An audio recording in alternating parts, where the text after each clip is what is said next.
was sore at myself for coming all the way out to Pasadena on a day like that, just to see about a case. And how I hate summer winds. They come in suddenly off the Mojave Desert, and you can taste sand for a week. I knew it was the voice of the girl on the phone that had got me. And I was reminding myself how often your ears play a dirty trick on your eyes. But this time, there was no letdown. Mr. Marlowe? Yes. I'm so terribly glad you could come. Well, I'm beginning to feel better about it myself. Well, just having you here makes me sure everything's going to be all right. You have even more confidence in my ability than I have. Where'd you hear about me? Oh, I didn't. I picked your name up out of a phone book. Well, I'm usually not so lucky. Oh, neither am I, Mrs. Murdoch. Oh, I'm not Mrs. Murdoch. I'm Miss Davis, her secretary. Oh, I hope you're not disappointed. I'm disappointed you're not my client. But the miss makes up for it. I'll tell Mrs. Murdoch you're here. Oh, but first I better tell you a little bit about her. Oh, sure, by all means. I'm in no rush. Well, you may find her a little difficult and rather eccentric. Yeah? Do you? Oh, no, I understand her, but there are people who don't. They don't know the trouble she's had, Mr. Marlowe. They don't realize how wonderful and generous she is underneath. I see. What does she want a private detective for? I think she'd prefer to tell you that herself. I just wanted to make sure you wouldn't judge her too harshly. Now, there's something I'd like to make sure of, too. Are you around here all the time? I mean, if I take the case, will I see you? That should depend on you, Mr. Marlowe. You look like a man of initiative.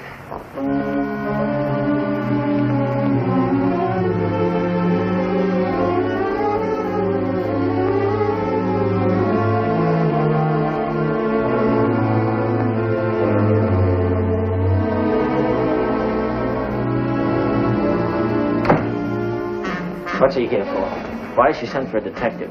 I'm sorry, but I can't tell you that, Leslie. Your mother wouldn't like it. I have a right to know. Tell me. Leslie, don't. Let me go, please.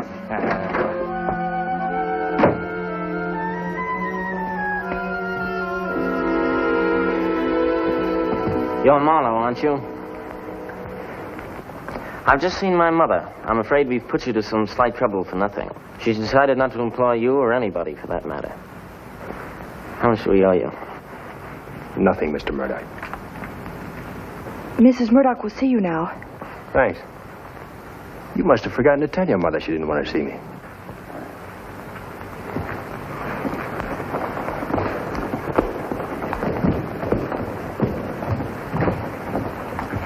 Right in there.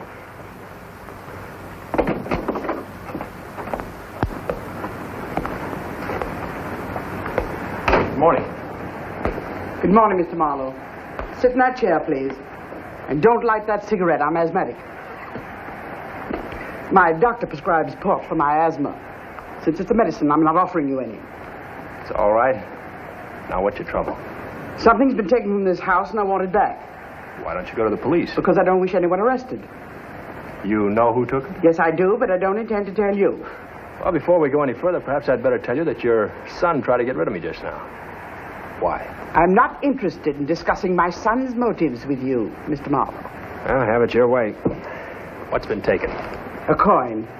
A rare gold coin called the Brasher Doubloon.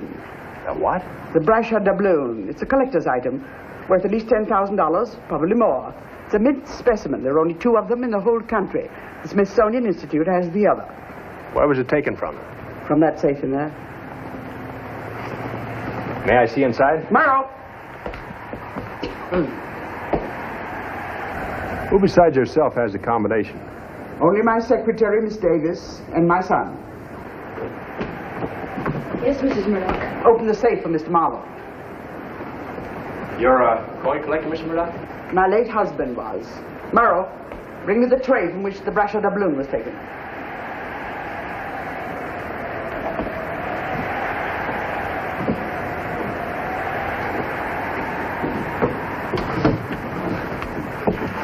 Wait outside, please. What did the kid do? Twist your arm? Mrs. Murdoch will hear you. Why do you have to take that stuff from him? Mr. Marlowe, please. What's the matter, Marlowe? Can't you find it? She's got it.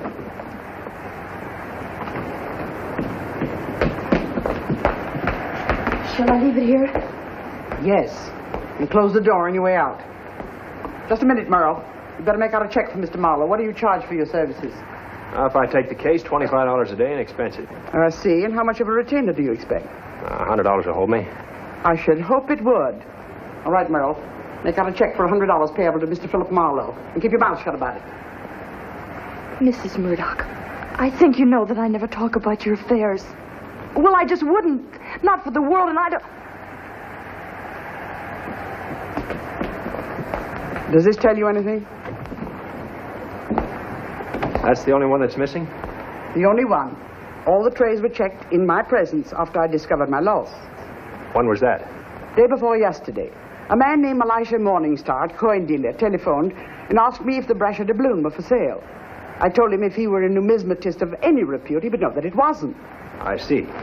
What did he say to that? And he asked if he might see the doubloon, and when I told him no, he laughed and hung up. Naturally, that roused my curiosity. And I went to look at the coin. It wasn't there. Elijah Morningstar, eh? His office is in the Belfont building in downtown Los Angeles.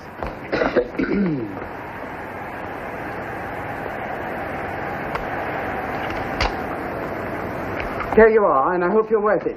To tell you the truth, I expected an older man, someone more intelligent looking. I'm wearing a disguise. So you don't think your son's eagerness to get rid of me has any bearing on the case? Mr. Marlowe, as I've already told you, your job is merely to get the doubloon back.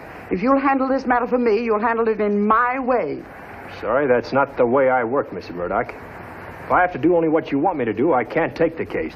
Indeed, and how do you work? First of all, I insist that my clients tell me everything, and then I handle things my way. It's known far and wide as Marlowe's muddled method. Good day.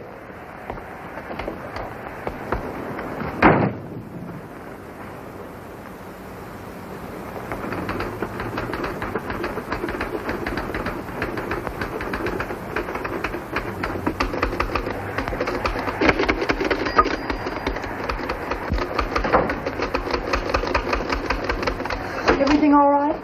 Nothing is around this house as far as I can see. What sort of hold have these people got on you anyway? Oh, really, Mr. Marlowe? Do you have to find deep, dark motives and sinister plots everywhere?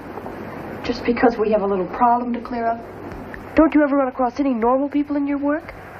Once in a while. My standards are pretty high. For instance, it doesn't seem quite normal to me when a girl like you suddenly goes to pieces because the old dame in there raised her voice. Well, she likes to be treated that way, that's all. I told you she was eccentric. What about the kid? Now, don't tell me you play straight to him just to build up his ego. That's already been done. Leslie's a little strange, too. His mother loves him so much she spoiled him. In other words, everybody in this case is off balance except you. And you, Mr. Marlowe. Oh, I'm not in this case. I just told Mrs. Murdoch I wasn't going to take it. But I forgot to give this back to her. Well, you mustn't. You've got to take it. Sorry. Would it make any difference if I told you it was important to me? Is it? Yes, it's terribly important. It means everything to me, literally everything. Why? Did you take the doubloon? I can't tell you that. I mean, I don't know. I see. There's just an ordinary little problem to be cleared up here. You're a perfectly normal girl. You just don't happen to remember whether or not you stole a $10,000 coin. But getting it back means literally everything to you.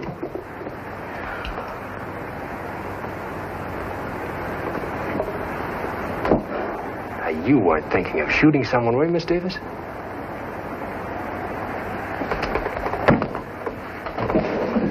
Look, the reason I walked out on Mrs. Murdoch was because she wasn't being frank with me. You're not cooperating any more than she did. I'm sorry. I want to help. That wasn't meant as a pass. Not an out-and-out one, anyway. I know. It's just that I don't like to have men touch me. Well, in that case, you better do something about your appearance and that perfume you use. Night of bliss. You just can't seem to make up your mind, can you, Miss Davis? I should have said I wasn't used to being touched. It's a phobia, I guess. Oh, sure. Well, that doesn't mean I wouldn't like to get over it. I think I can help you there. Come here.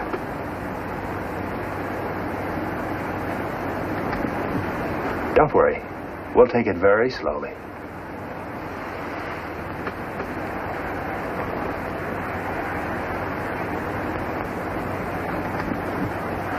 See? Nothing to it. About 6 lessons from now, you ought to be doing fine. Does that mean you'll take the case? Both cases. Yours and Mrs. Murdoch's. Merle! Now, look, you don't have to act in here. She can't see you. Tell her I'm on the payroll. And I'll be back for another lesson.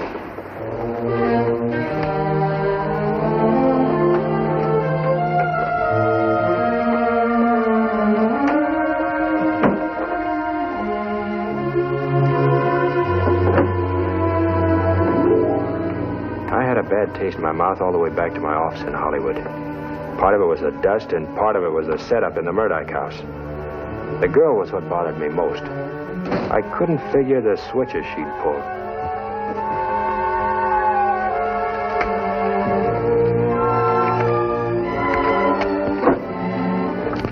Rule 1 for private investigators. Always deposit retainer before client changes mind.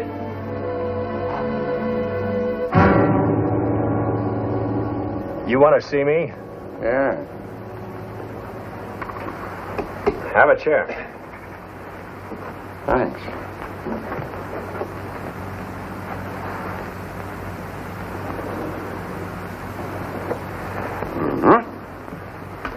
So this is the kind of dump a shamus hangs out in. Are you here on business or just slumming? Both. I got a case for you. Thanks. I've got one. You did have one. Now you got a new one. Who are you? My name is Eddie Prue.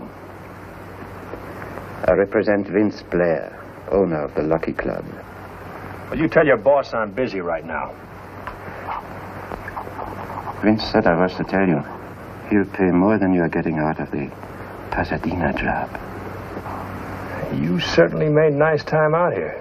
Or if you'd rather, just take a $200 retainer. I like the case I'm on. Must be a lot of electricity in the air. If a shamus burns down $200. Maybe I'll be down to see him later. I think it might be better if you come down to see him sooner. Look, I've been doing my own thinking for some time now, and I'm still around.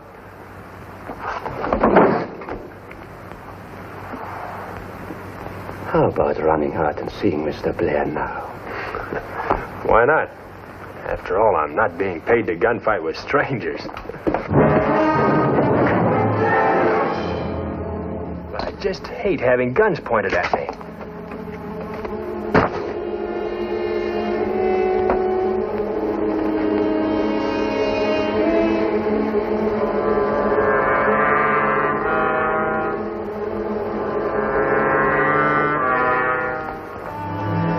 Must you go?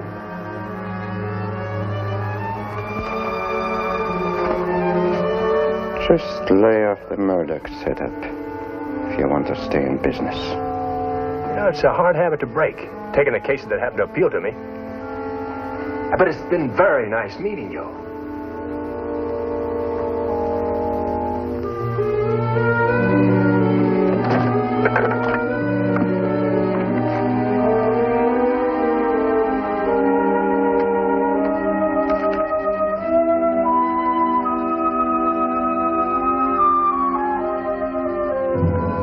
I phoned Morningstar and went to his office. It wasn't much of an office. Run down, dirty, in a fire trap of a building near Skid Row. Just the kind of place a crook might look for a fence.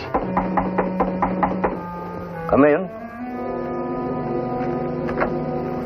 Good afternoon. Good afternoon.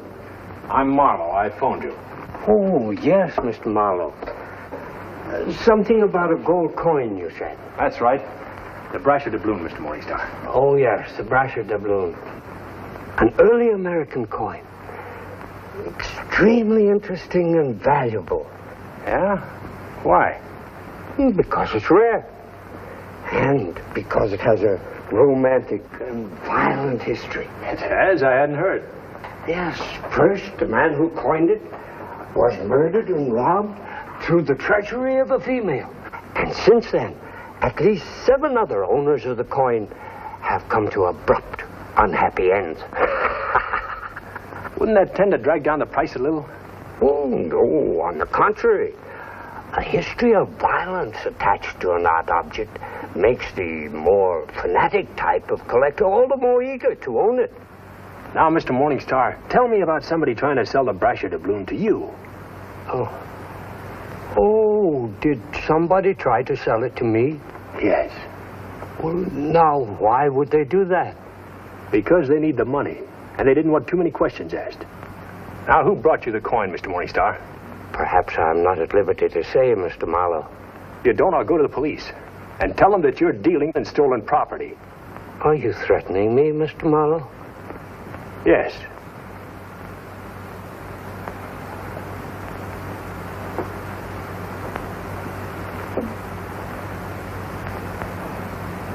I was offered the coin ostensibly for sale.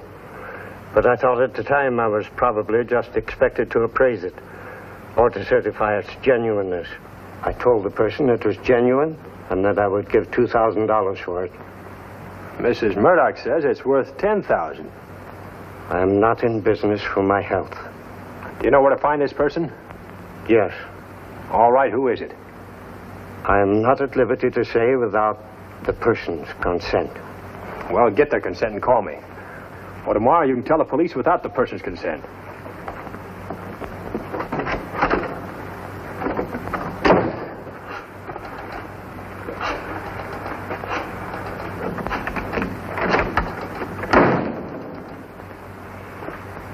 Hello. Florence Apartments? Will you call Mr. George Anson to the phone, please? Oh, he doesn't? No message.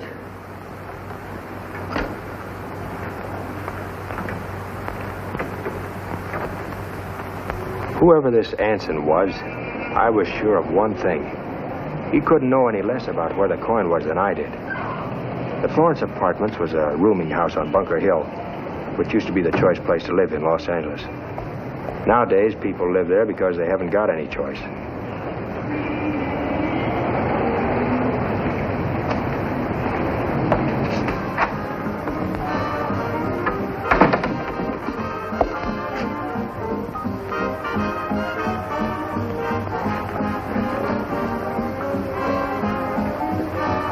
Looking for somebody, Mac?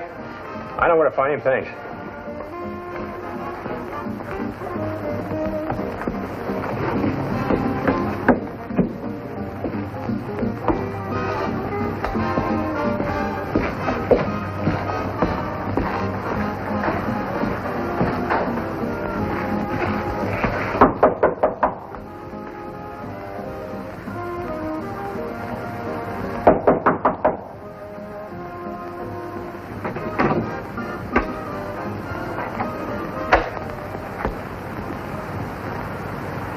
Anson?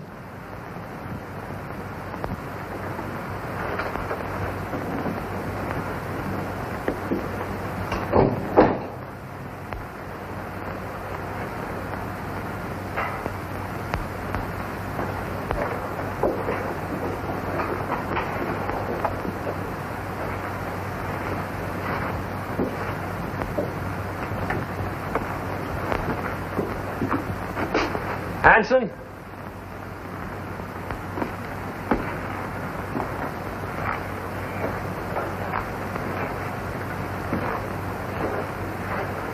Anson?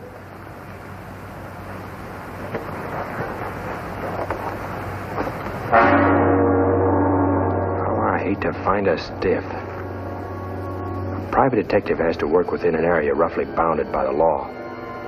Murder squeezes that area down to where you either can't operate or you have to take chances $25 a day aren't worth.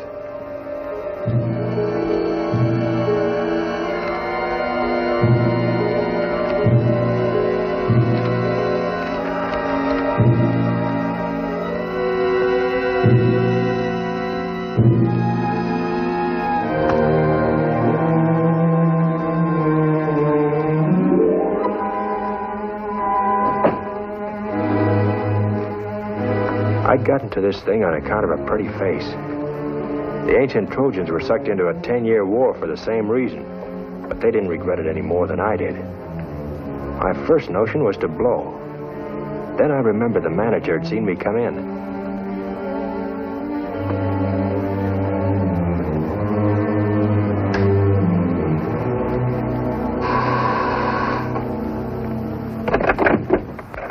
You the manager? Yeah, Mr. Anson. 204. I was up there. He's not in. What should I do? Lay an egg? If you ask me in, you can be Woody sitting down. Beat it up, busy. Go on, take the ass. Scram, push off. $5. When you say so.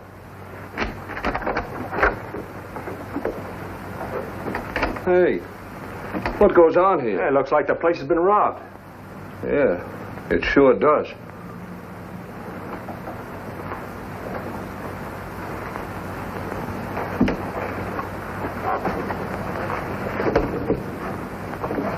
Okay, bud. Don't try any funny business. Just stay right where you are. Well, shot in the chest with a very small caliber gun and a soft-nosed bullet. And then about 2 hours. Hands and face cold, the body still warm. No rigor. Was sapped with something hard, probably a gun before being shot. Well, my boys will have him out of here in a few minutes. Very simple case. Well, you heard what the coroner said. Very simple case. I'm glad of that, because the hard ones are a lot of work. Well, now, since it's so simple, which one of you did it? Not me. I haven't even got a gun on me. He might have had one on him 2 hours ago. I haven't been in the building an hour altogether. He saw me come in. He saw you come in this time. What about the fingerprint, Spangler? So far, all Anson's. And one other guy's. Yeah, the other guy's me. Nobody could be as dumb as you act. Nobody ain't. You beat it downstairs. I'll call you if I need you. Let's go in here where it's quiet.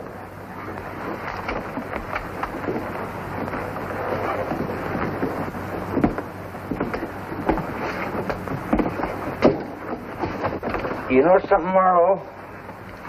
You and I are going to get along. And that's fine. I'm all for it. Part of your story sticks in my craw, Marlowe. And I don't like your trying to make the manager think you hadn't been in here. Why should I get involved in a murder that's none of my business? Murder is everybody's business. This one is maybe yours more than anybody else's. Let's see what you got in your pockets. All right, that does it. Take him down to headquarters and hold him as a material witness. And see what he's got on him. Okay, if that's the way you want to play.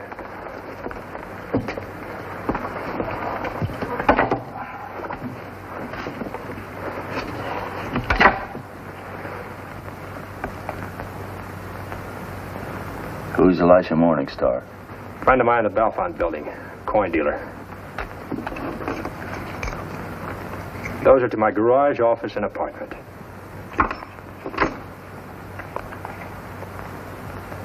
What's this for? Golf clubs. Checked them there this morning so I wouldn't have to leave them in that car all day. Oh. Stick your arms out.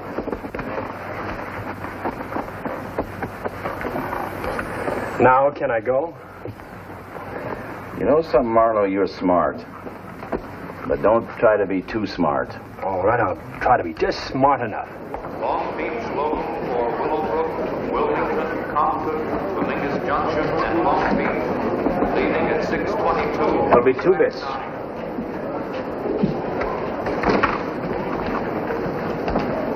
On track D, train for Willowbrook, Compton, Dominguez Junction, Dolores, Watson, Wilmington, and San Pedro.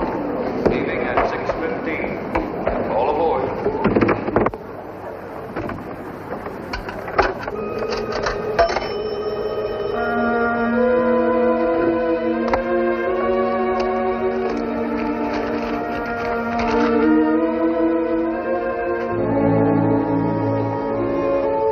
I figured I was probably looking at the Brasher Doubloon, but somehow it didn't send me. I guess I'm not the collector type. All I wanted to know was whether this was the genuine coin or just a reasonable facsimile. That called for another chat with the old coin expert.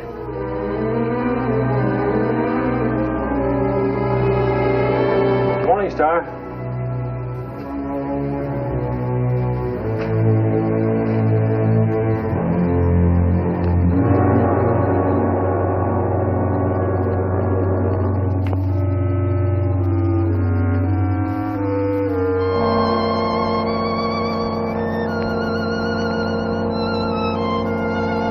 I could always claim my finding two stiffs in one afternoon was pure coincidence. But I had a hunch the boys from Homicide would be skeptical, especially since the lieutenant had asked me about Morningstar. The gun looked exactly like the one I'd seen in Merle's desk, but I figured it was worth a trip to Pasadena to make sure.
I still can't seem to find a match. How did you get in here? Oh, didn't they tell you? I came to see you. No one told me. And no one would have let you in. I'm not supposed to have visitors. Hey, what sort of deal have you got here? Straight slavery or just a 10-year bond? I'm quite satisfied with my job, Mr. Marlowe. Mrs. Murdoch is not only my employer, she's the best friend I have. You know, that's not saying much, seeing as she doesn't allow any competition. But to get to more immediate business... Such as how you got into this house. We've already discussed that. Let's not repeat ourselves. Especially on Mrs. Murdoch's time. You're not on her time. No? Didn't you get my wire? Wire? No, I haven't been back to my office since noon. What did it say? Just that you needn't go any further with the case because Mrs. Murdoch has recovered the Brasher Doubloon. I see. Well, she said you could keep her check, though, as payment in full for your services. Did she? You were right this morning when you said she was generous. Well, you should feel quite relieved. It's been a very profitable day for you. Oh, educational, too. And how about you, Miss Davis? Do you feel relieved? Me? Well, naturally, I'm glad Mrs. Murdoch... Well, of course you do. Getting the coin back meant everything to you. You're a happy girl now. All your problems solved. Please get out of here. You have no business here anymore. There's nothing to discuss. There's one thing more. Is this your gun? Well, is it? I don't know. Where'd you find it? I won it in a raffle at a church social. Is it yours? How do I know? You're trying to trick me. You may have taken it out of my desk. Give it to me. I'm not trying to trick you, and I didn't take it out of your desk. If it's mine, give it to me. Not until I know a lot more than I do about how it got where it did. Miss Davis, do you think I want to hurt you? No. What I'd like to do is help you. Do you believe me? Yes. Good. Now, I know this is going to sound kind of radical, but did it ever occur to you that it might make things easier if you told the truth occasionally? I can't. There are things I can't talk about. Ah, Mr. Marlowe. Oh, Leslie, you frightened me. Well, come in. Just the lad I want to see. I didn't say anything, Leslie, not a word. What's the matter, Marlowe? Don't you know not to leave when you're not wanted? Miss Davis tells me your mother's recovered the doubloon. Yes. As it turns out, we really didn't need you. Well, you do now. You see, 2 men have been killed today. 2 men directly connected with this business of the Brasher Doubloon. Oh, no. Go on, beat it. Now, stay here. Now, just a minute, Marlowe. This is my mother's house, and if Wouldn't anyone... you like to know who the 2 men were who were killed? Aren't you even just a little bit curious? Frankly, no. Murders happen every day. Well, whether you're interested or not, I am. As a result of all this, the cops are after me. You don't say. All I have to do, Murdoch, is tell the police what I know. Okay. If it means keeping our name out of it. I took the doubloon, Mr. Marlowe, to pay a debt. Gambling debt? Perhaps. But the point is, my mother found out the coin was gone, so I had to get it back. What about the debt? Well, I pointed out to the gambler that it would scarcely be to his advantage to have me disinherited, that he might better wait a bit for his money. Fortunately, he agreed. And, gave the doubloon back? Yeah. So you see, there's really nothing for you to concern yourself with further. Quite a simple story, really, isn't it? Yeah, so simple it smells. What did your mother say when she found out you had a gambling debt? Well, naturally, I didn't tell her that part of it. No, you wouldn't. Marlowe, do I hear that man Marlowe in there? Yes, Mrs. Murdoch. Well, send him in here. Don't say anything about the gambling, huh, Marlowe? Not unless I have to. Well, Mr. Marlowe, must I come in there? You seem to be a hard man to get rid of. I'm going to be even harder than that until I get hold of a few facts around here. Perhaps it would be worth giving them to you just to see the last of you. Yes. First of all, what...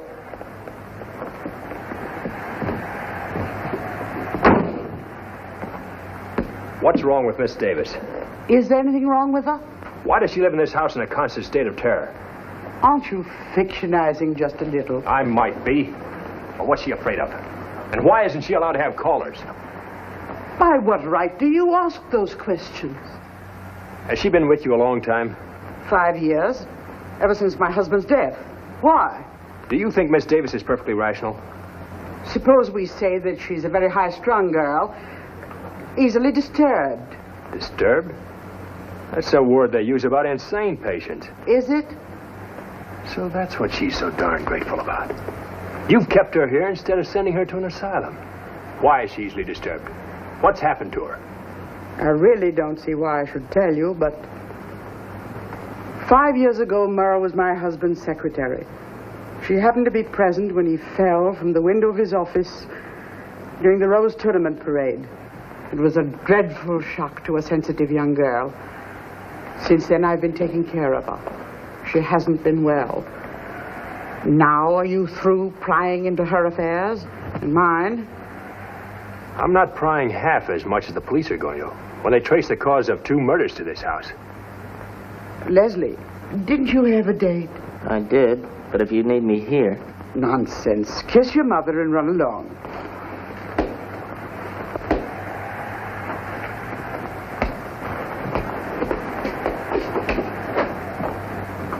I'm very fond of my son. Very fond. And this business of Leslie's taking the Brasher Doubloon has grieved me deeply. Even though he was trying to do me a favor. So that's what he told you, huh? Mr. Marlowe, you are treading on thin ice. Aren't we all? Merle! Yes, Mrs. Murdoch. See that Mr. Marlowe gets out of this house at once, and don't talk to him. Don't worry. I'm not interested in listening to any more lies. How dare you speak to me like that? You haven't all 3 of you been lying your heads off. What's this? Give it to me. Not until those murders are cleared up. Let me know if any further ideas occur to you. I've already told you all that I know. Give it to me. You can call the police and tell them that I've got it. And that I won't give it back to you. Going to do that? No police, eh? You know, I don't blame you. I don't like them either right now. Because they think I know more about those murders than I've told them. Is that your reason too, Miss Murdoch? And yours, Miss Davis?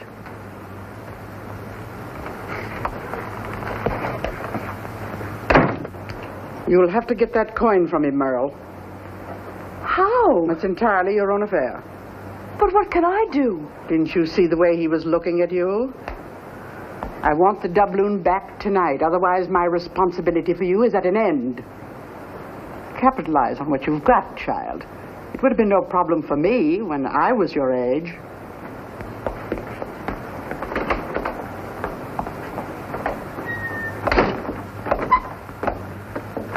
Something? Are you Mr. Marlowe? The same. What do you want? I should like to talk with you about the Brasher Doubloon.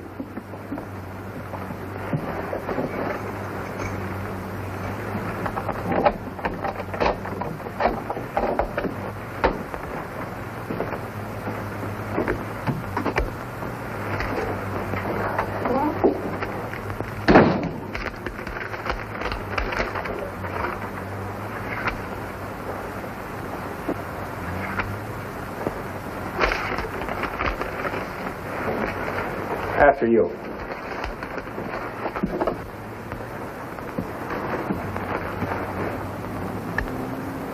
Sit down.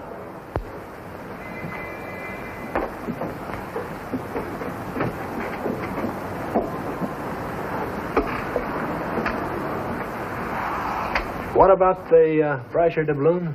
It belongs to me. Who are you? My name is Vanille, Rudolph Vanille. And you claim that the Brasher Doubloon is yours, huh? Strictly speaking, it does not belong to me yet, but it will, as soon as certain arrangements have been accomplished.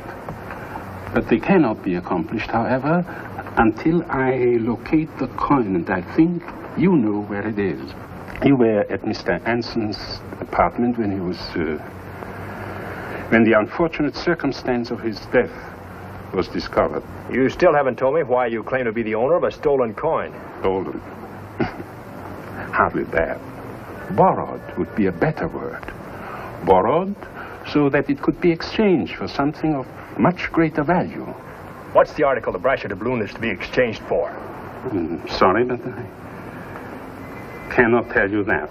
Well, what have you come here to tell me? That unless I have the coin in my possession sometime tonight, I shall be in great danger. I'm not ordinarily a violent man, Mr. Marlowe, but under the circumstances, I have no other choice. You will please give me the Brasher Doubloon. Oh, for the love of Mike. Maybe you better just go ahead and shoot. My luck's going to give out on me sometime anyway. I beg you not to joke. I'm desperate. Okay. But there comes a time when one gun more is one gun too many. I give up.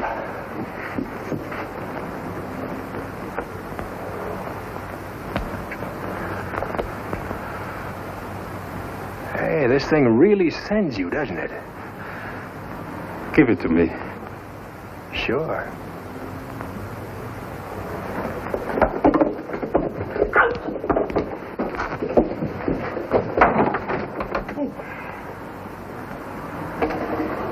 Why so frantic, little man?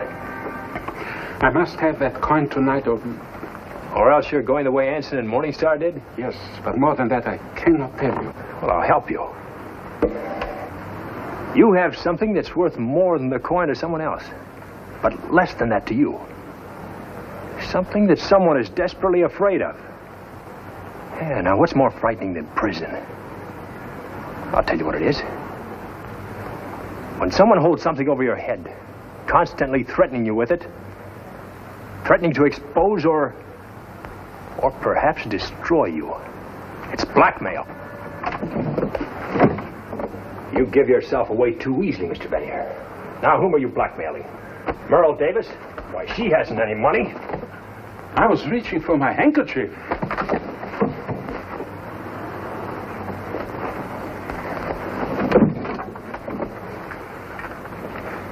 That is my wallet. You have there. May I have it back, please? Not until I've looked it over.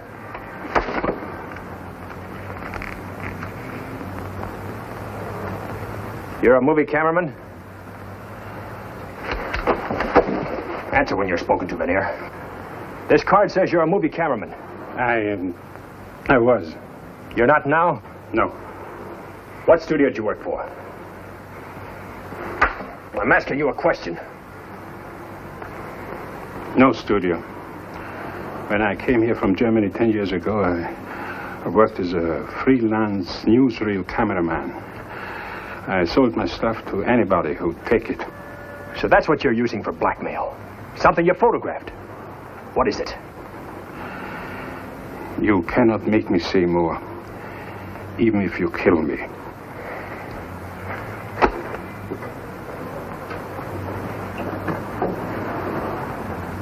No one's going to get this thing until I find out what I want to know. Good night.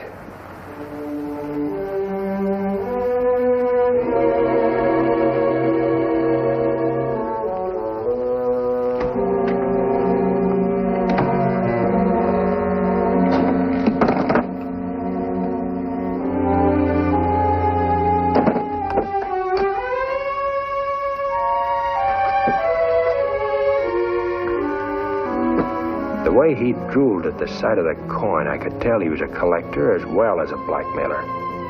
An interesting combination.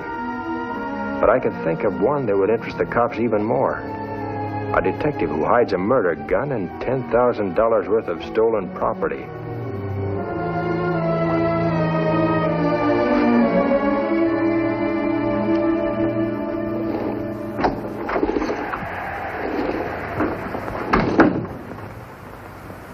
Mr. Marlowe. Yeah. There's a young lady upstairs. She said I was to let her in. Did you give her name? She gave a name, Miss Jones. Sounds familiar, but I can't place it at the moment. She said that you were expecting her. Did she? Were you? Does it really make any difference, Mr. Shaw? Deep down inside, I mean.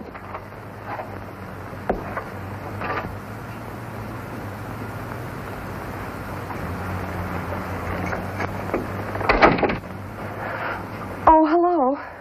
I gave myself even money to be you. I suppose this must seem awfully forward of me. Well, it's certainly a change of pace. What do you have to drink? Well, what do you think I should have? Bourbon and plain water. Unless you're not thirsty.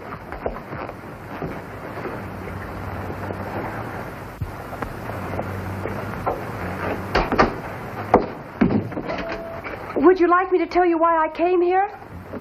Yeah, then I can concentrate on the real reason. Well, you're not being very nice, Mr. Marlowe.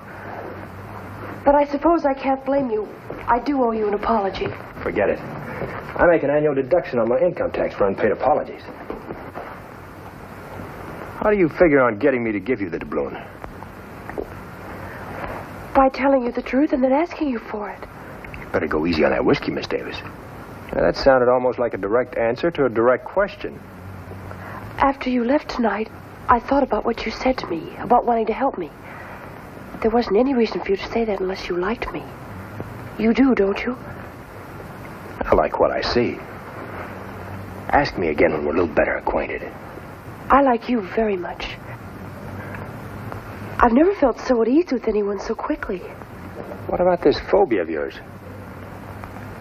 It's responding to treatment already. Night school's only for serious students, you know. The curriculum is more intensive.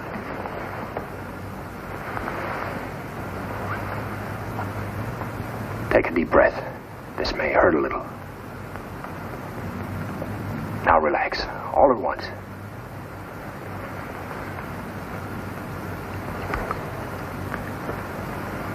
Let's try once more. Like this.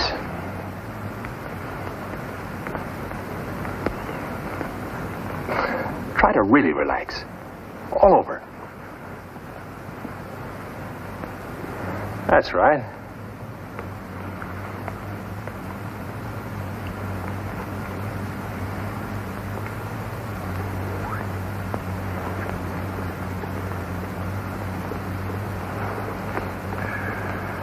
Good. We'll take a short recess. Oh, I don't think I need one. I do. Ready to start talking now? Talking? Want me to ask some questions? Okay. You were in old man Murdoch's office the day he fell out of the window? Yes. We were all there watching the parade.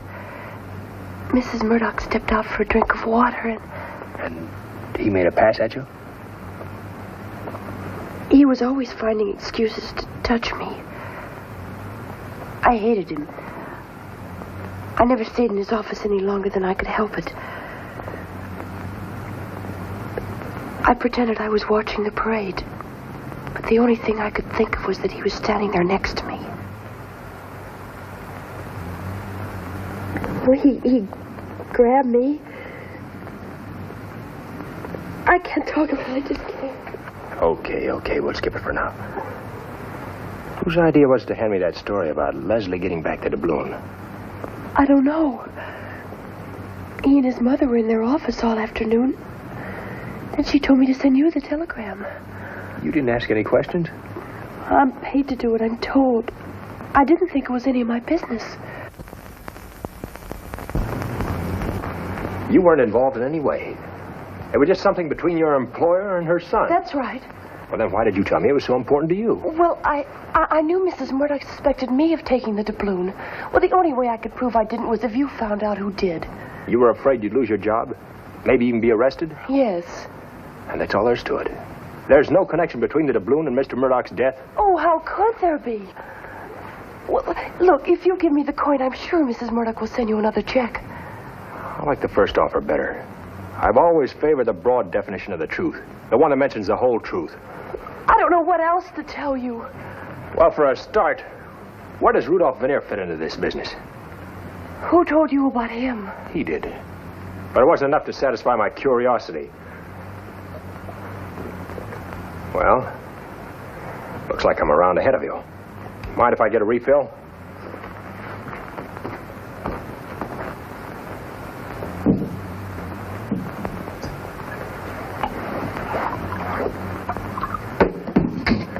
You might as well make up your mind there's only one way to get what you want. I have made up my mind, Mr. Marlowe. Please give me the doubloon. I knew I should have gotten a lock for that dresser drawer. That's my gun, isn't it? Give me the doubloon. You realize this have to put a strain on our personal relations, don't you? I was beginning to think you were fond of me. I am. I meant it when I said I liked you very much. But that wouldn't stop me from shooting you. I want that coin desperately. I'm beginning to gather that. Unfortunately, I haven't got it. I don't believe you. Well, look out! Don't force me to shoot you, Mr. Marlowe. I really don't want to. That's one thing we see eye to eye about. Just empty your pockets and put everything over there on the coffee table.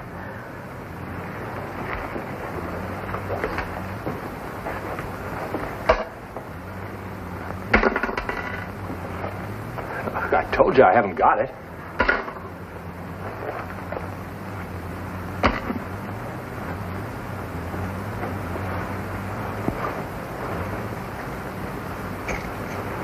Now stand over there.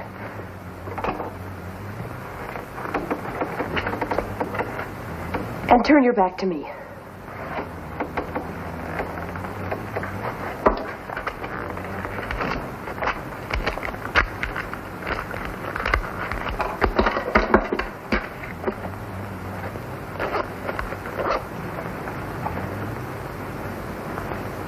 Actually, I wouldn't carry it around with me. You did earlier. I'm afraid I'll have to ask you to take your clothes off. Miss Davis? Keep your back turned. I asked you to start undressing Mr. Marlowe. What about your back? Drop it over there.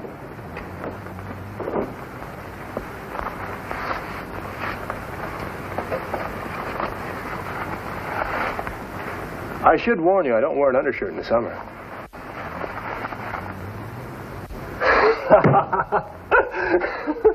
I can't go through with it. Don't move. You never even bothered to check and see if the gun is loaded.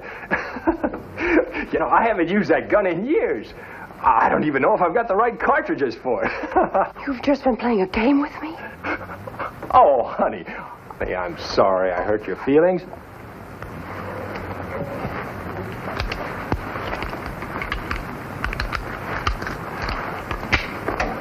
I guess it's my office gun that isn't loaded. I hate you. You're contradicting yourself again. You don't really hate me. You hate yourself.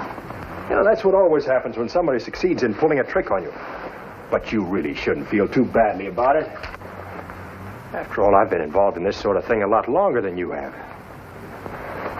Well, now that we've eliminated the other possibilities, What about trusting me?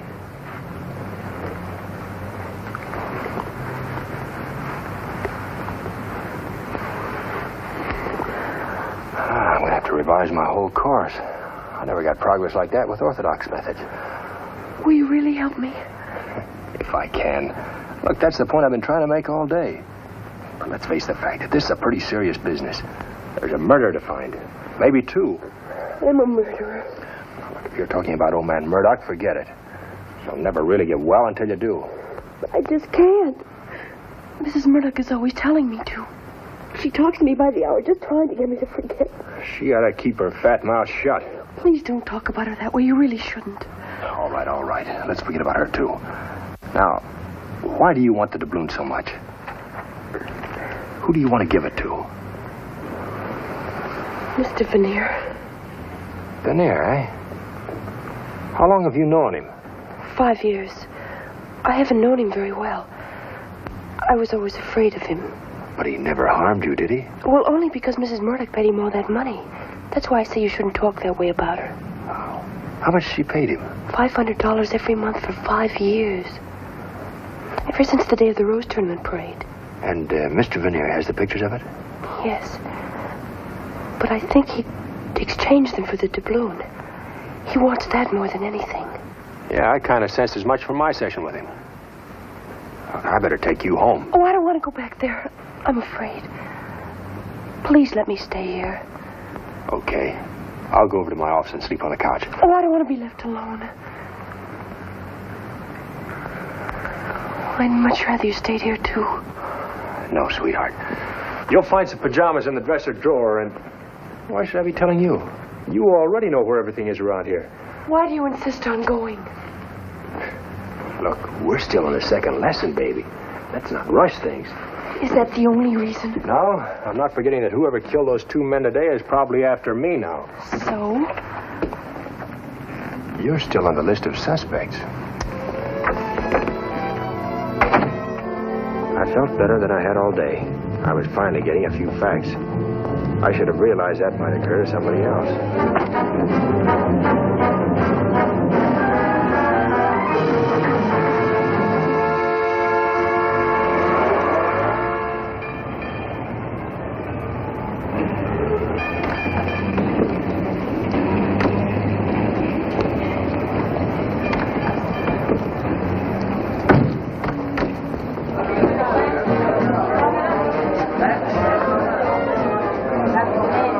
Office?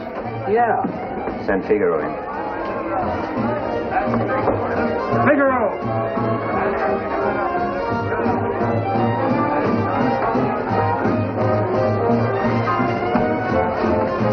Here he is, boss. Changed your mind about coming to see me, huh? You boys play kind of rough, don't you? Did you find it? Nope. I frisked him. Smart, aren't you? Right now, I don't feel so smart. Don't say that. You're smart. Smart enough to give me that coin without the boys having to bounce you. They can't bounce me hard enough to get it from me because I haven't got it. He's lying. He had it this evening. Hi, Snooper. You gonna tell us where it is?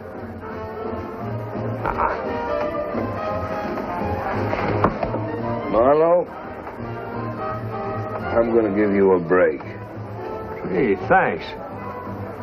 It might pay you to play ball with me. Yeah?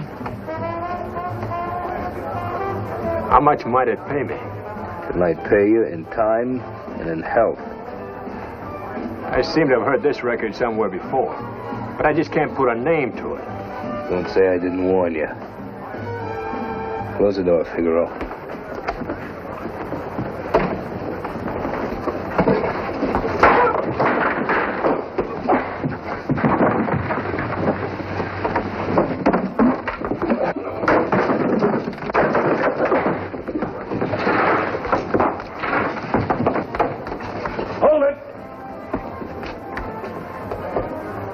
Where's the doubloon, Marlowe? I told you I haven't got it. Ask him who has. Who's got it, Marlowe? Why don't you try Veneer?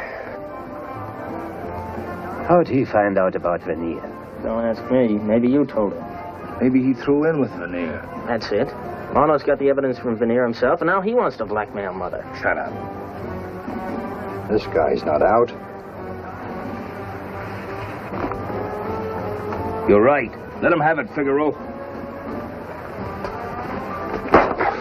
That'll do. Put him on the couch.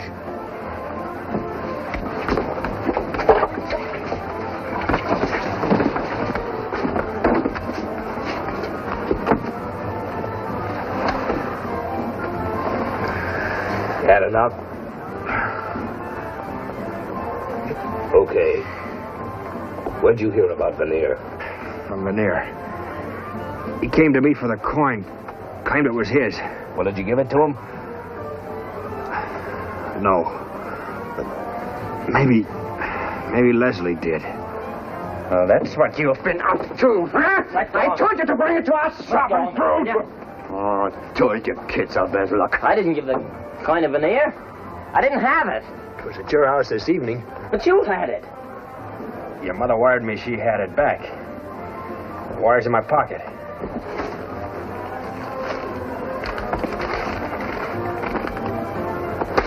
You dirty little liar!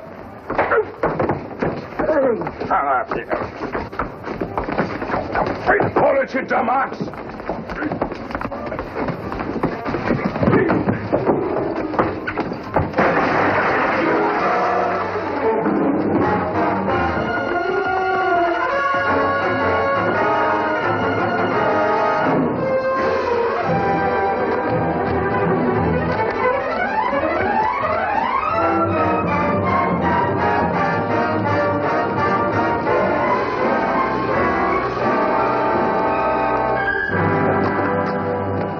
There's a busted wine barrel in there.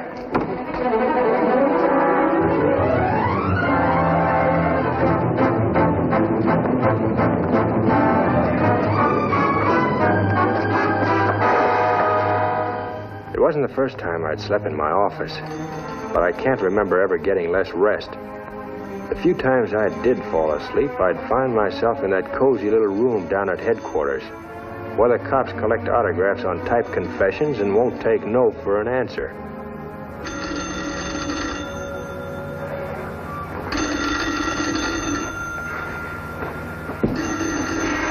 Hello? What? Now, take it easy, kid. Give it to me again. Where are you? It's Mr. Veneer. Please come out here. 309 Rustic Road. Merle! Wait a minute. Merle! Hello? Hello?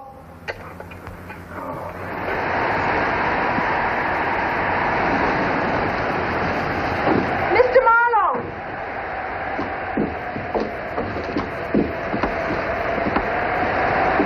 What happened? He's up here. Veneer? Yes, he's... Come, I'll show you.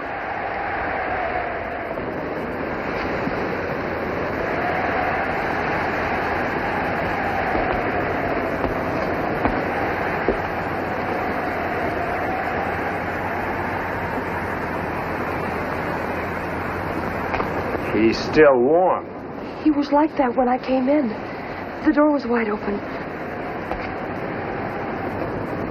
I didn't do it. Well, it wasn't a man. No man scratches up another man's arm. How long have you been here? About 15 minutes. No one answered the door, and I just walked in. What did you come out here for, anyway? To beg Mr. Veneer to give me the films. But he was already like that. Yeah. Well, those films have got to be found.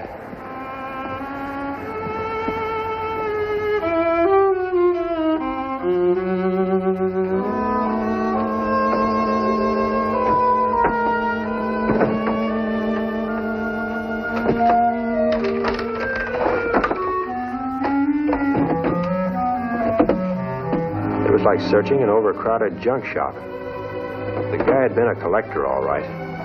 He apparently collected whatever normal people throw out when they clean up their attics.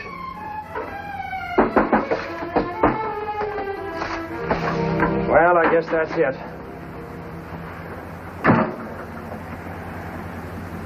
Tell me something. Why has Mrs. Murdoch been willing to pay blackmail just to protect you? You know, a woman like her doesn't let go of that kind of sugar just to be breezy. She didn't want any scandal. She felt sorry for me. She knew it was an accident. I see. Well, let's take one more look in the living room.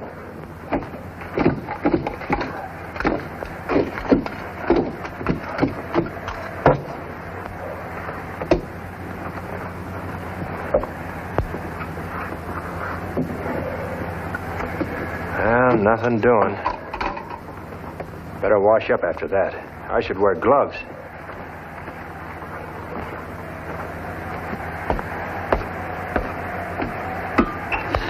Mr. Marlowe, I know you think I killed Mr. Veneer, but I didn't. Well, then it was Leslie. Because I found your gun beside Morningstar's body. The fingerprints on it must be his. But Leslie's just a child. He's a pretty dangerous child, then. Oh, what a house. There's a full roll up there.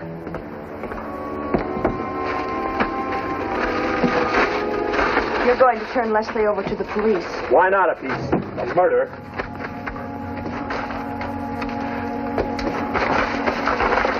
Look! Hey, it's the Rose Turner Parade. Give me that, you little... Well, Mr. Leslie!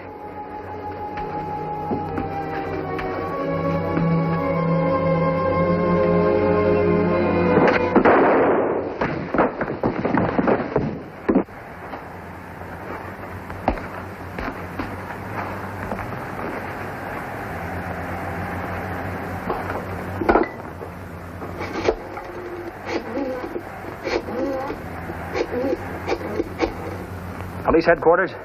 Lieutenant Breeze, homicide. Hello, Lieutenant. This is Marlowe. I've got news for you. Yeah, I'm giving you Anson's murder. Better send someone out to the Lucky Club and pick up Blair and Prue.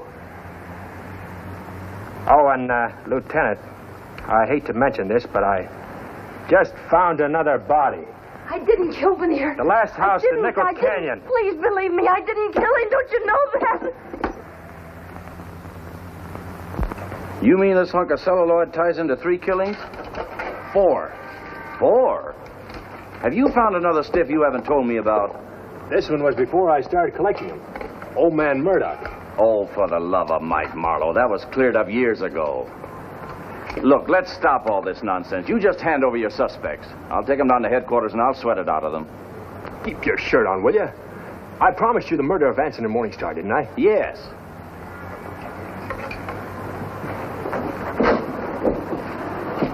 Here's his confession, signed and witnessed.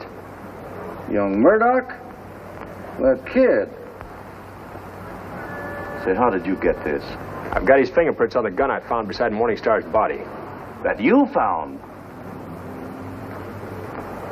You've been holding back vital evidence? Okay. Here it is. Sit down. Now, you listen to me, Marlowe. You're in a serious situation. You know the rap I could get you for this? Sure I do. But give me a chance to run these films, will you? No. I don't know why I should. Who are you covering up for, anyway? Where's this girlfriend of yours? She'll be here. Well, she'd better be. And this better be good, Marlowe. Because I've got enough on you to keep you in the Bastille until you're 80. Look here, Captain. I got my rights.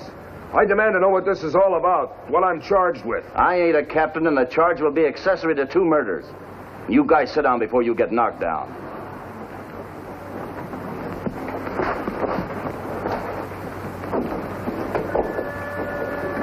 Sit over here, Miss Davis. All right, Marlowe, let's get on with this. Well, Lieutenant, the irony in this whole case is that the Brasher Doubloon was never anything but a medium of exchange. The only thing that could get these films away from Veneer. Leslie wanted the films to give to Blair and Prue to pay his gambling debt. They were going to use them to blackmail his mother. She's a very rich woman. It would have been a steady income for them. Like an annuity. Of course, Mrs. Murdoch didn't know that. She thought Leslie was trying to get the films for her. She said if I didn't get it back for her, she'd disinherit me. I received your message, Mr. Marlowe. Yes, of course. Come in, Mrs. Murdoch. You've come for your doubloon. I told you could have it as soon as I found out who killed Anson and Morningstar, didn't I? Well, here you are. I'll take that. That coin belongs to me. You give it to me. That coin is important evidence. I'll take charge of it. And did you find out who committed the murders? Oh, yes. Yes, indeed. Your son, Leslie, has just confessed to both murders. Really, Leslie? Isn't that carrying gallantry a little too far? He's trying to protect Merle, of course. Poor little Merle. You must tell him the truth now, dear. About... You mean about... How you black out at times and never remember later what you did. Yes. Yes, it's true, I do. Did you kill Van Air, Miss Davis? I don't know. I don't know anymore what I did. Poor little darling. You can see for yourselves how she is. That's why I've taken care of her all these years. It won't work, Mrs. Murdoch. We've got Leslie's fingerprints on the gun. Oh, I've had enough of this. You're all coming down to headquarters. Oh, be reasonable, Lieutenant. These pictures of the Rose Tournament are conclusive evidence. Yes. And if you had any doubt as to Miss Davis's guilt... No, I don't want to see them. I couldn't stand it. Try to be brave, dear. They had to come out someday. And it wasn't your fault. You just weren't responsible. Come, sit beside me, Merle, dear.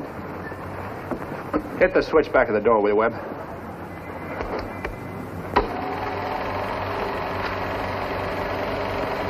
Benares, a newsreel cameraman, was photographing the Rose Tournament parade from a point on Colorado Boulevard in Pasadena. Now watch closely. As he was photographing this float, he heard shouts. Something was happening in the building across the street. See that man pointing? Benares quickly changed to a closer lens. Now watch that high window.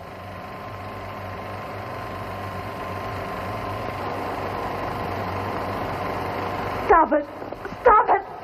I did it. I did it. You know I did it. There, my dear. Don't cry.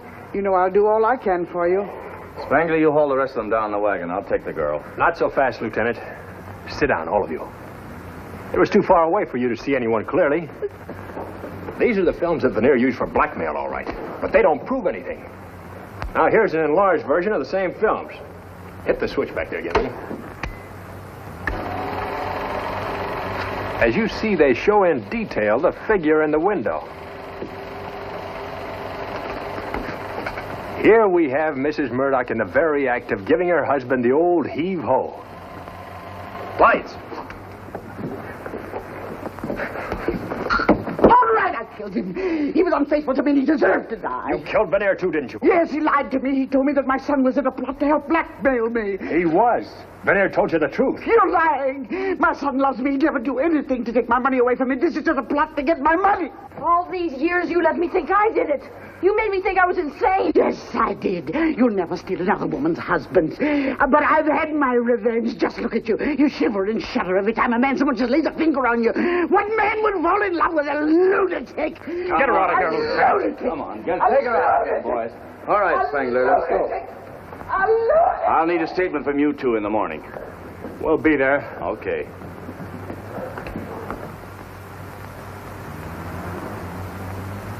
The place could use a little fresh air.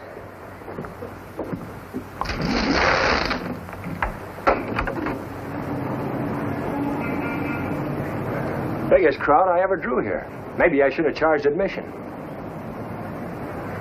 Are you all right? I guess so. It's just that I've lived with the Murdoch family so long. And now... And now there won't be any more family left. You know, that's one shortage nobody's going to complain about.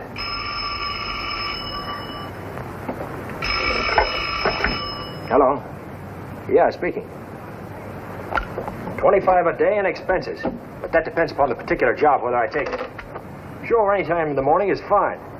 11 o'clock is great. Yeah.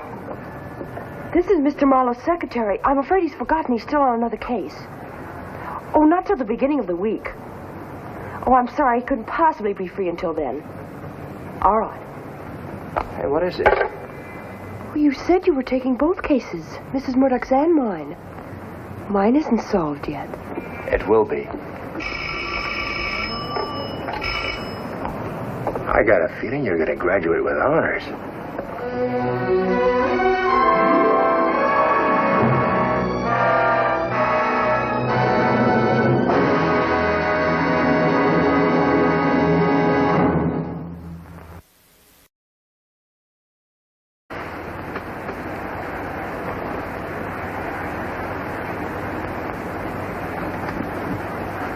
See? Nothing to it. About 6 lessons from now, you ought to be doing fine. Does that mean you'll take the case? Both cases. Yours and Mrs. Murdoch's. Merle! Now, look, you don't have to act in here. She can't see you. Tell her I'm on the payroll. And I'll be back for another lesson.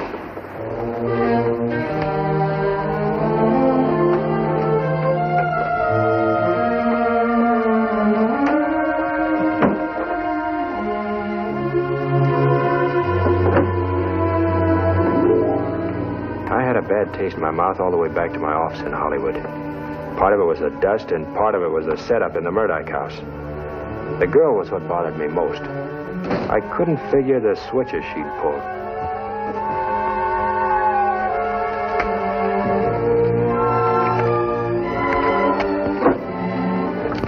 Rule 1 for private investigators.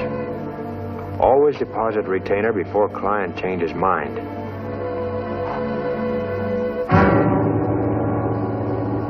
You want to see me? Yeah. Have a chair. Thanks.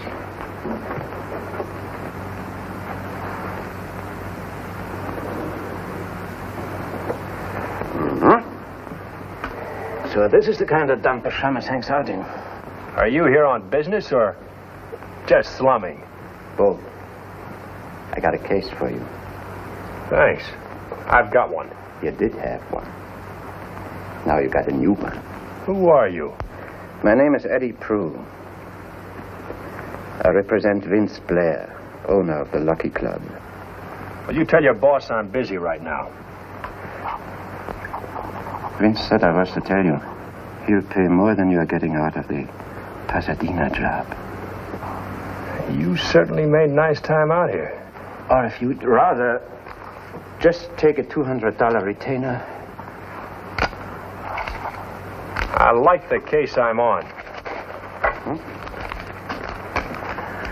Must be a lot of electricity in the air. If a Shamus punts down $200. Maybe I'll be down to see him later. I think it might be better if you come down to see him sooner. Look, I've been doing my own thinking for some time now, and I'm still around.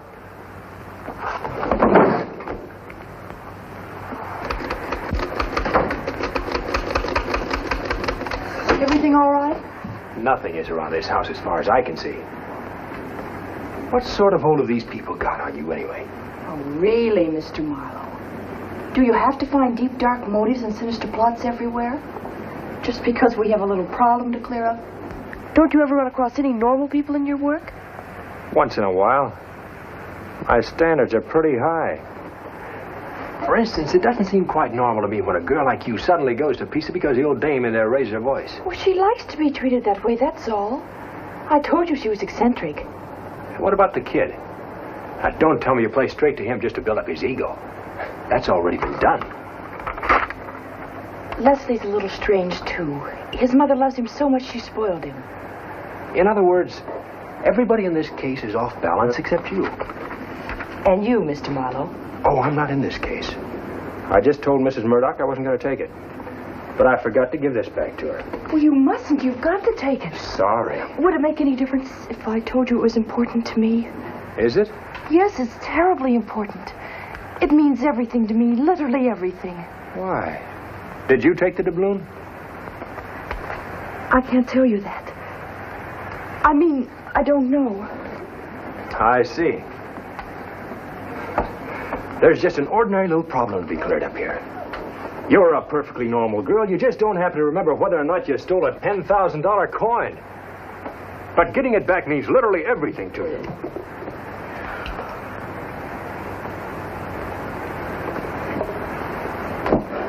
Now, you weren't thinking of shooting someone, were you, Miss Davis?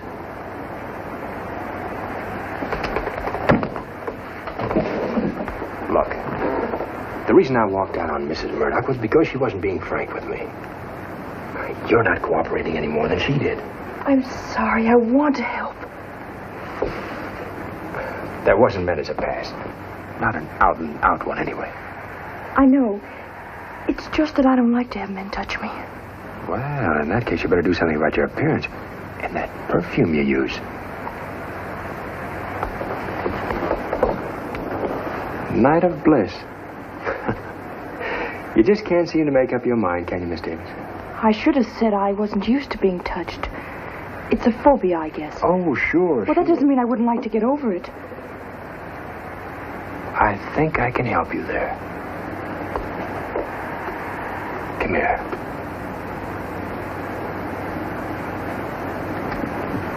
Don't worry. We'll take it very slowly. You wouldn't judge her too harshly. Now, there's something I'd like to make sure of, too. Are you around here all the time? I mean, if I take the case, will I see you? That should depend on you, Mr. Marlowe. You look like a man of initiative.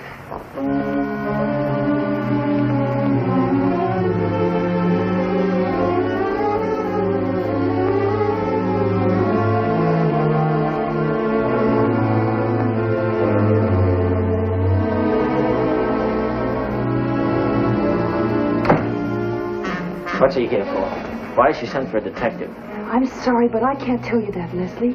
Your mother wouldn't like it. I have a right to know. Tell me. Leslie, don't. Let me go, please.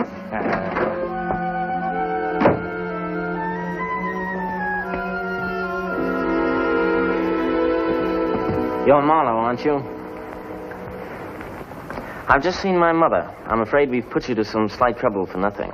She's decided not to employ you or anybody, for that matter. How much do we owe you?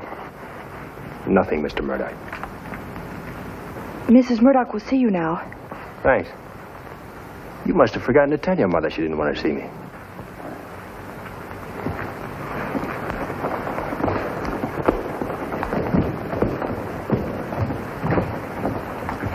Right in there.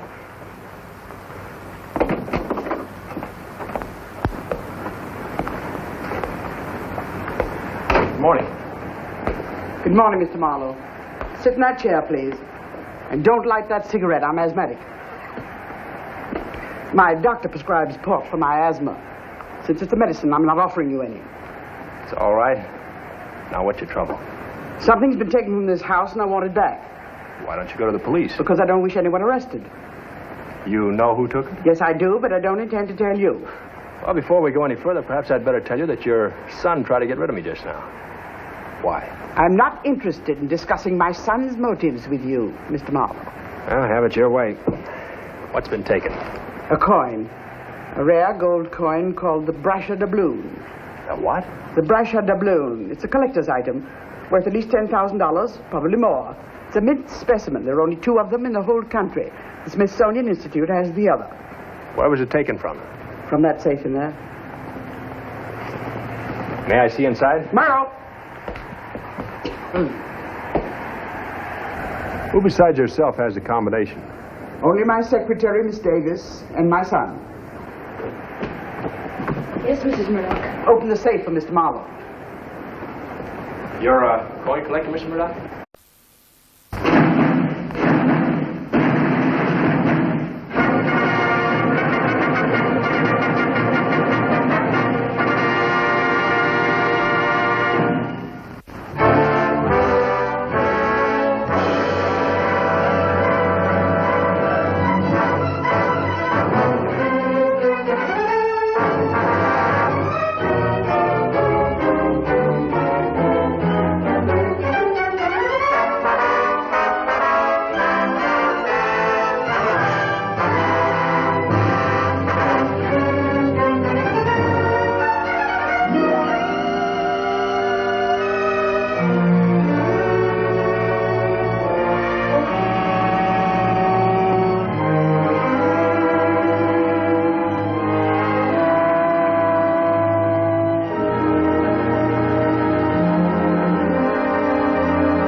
support myself for coming all the way out to Pasadena on a day like that, just to see about a case. And how I hate summer winds. They come in suddenly off the Mojave Desert, and you can taste sand for a week. I knew it was the voice of the girl on the phone that had got me. And I was reminding myself how often your ears play a dirty trick on your eyes. But this time, there was no letdown. Mr. Marlowe? Yes. I'm so terribly glad you could come. Well, I'm beginning to feel better about it myself. Well, just having you here makes me sure everything's going to be all right. You have even more confidence in my ability than I have. Where'd you hear about me? Oh, I didn't. I picked your name up out of a phone book. Well, I'm usually not so lucky. Oh, neither am I, Mrs. Murdoch. Oh, I'm not Mrs. Murdoch. I'm Miss Davis, her secretary. Oh, I hope you're not disappointed. I'm disappointed you're not my client. But the miss makes up for it. I'll tell Mrs. Murdoch you're here. Oh, but first I better tell you a little bit about her. Oh, sure, by all means. I'm in no rush. Well, you may find her a little difficult and rather eccentric. Yeah? Do you? Oh, no, I understand her, but there are people who don't. They don't know the trouble she's had, Mr. Marlowe. They don't realize how wonderful and generous she is underneath. I see. What does she want a private detective for? I think she'd prefer to tell you that herself. I just wanted to make sure you... My late husband was. Marlowe, bring me the tray from which the Brasher Doubloon was taken.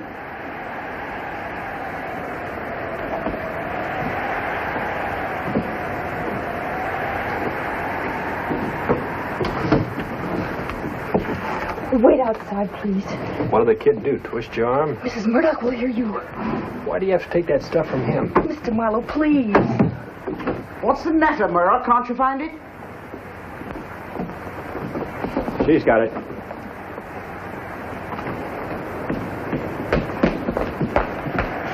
Shall I leave it here? Yes. And close the door on your way out. Just a minute, Merle. You'd better make out a check for Mr. Marlowe. What do you charge for your services? If I take the case, $25 a day and expenses. I see. And how much of a retainer do you expect? $100 will hold me. I should hope it would. All right, Merle. Make out a check for $100 payable to Mr. Philip Marlowe. And keep your mouth shut about it. Mrs. Murdoch, I think you know that I never talk about your affairs. Well, I just wouldn't. Not for the world, and I don't... Does this tell you anything? That's the only one that's missing? The only one. All the trays were checked in my presence after I discovered my loss. When was that? Day before yesterday. A man named Elisha Morningstar, coin dealer, telephoned and asked me if the Brasher Doubloon were for sale. I told him if he were a numismatist of any repute, he would know that it wasn't. I see. What did he say to that? And he asked if he might see the doubloon, and when I told him no, he laughed and hung up. Naturally, that roused my curiosity. And I went to look at the coin. It wasn't there. Elijah Morningstar, eh? His office is in the Belfont building in downtown Los Angeles.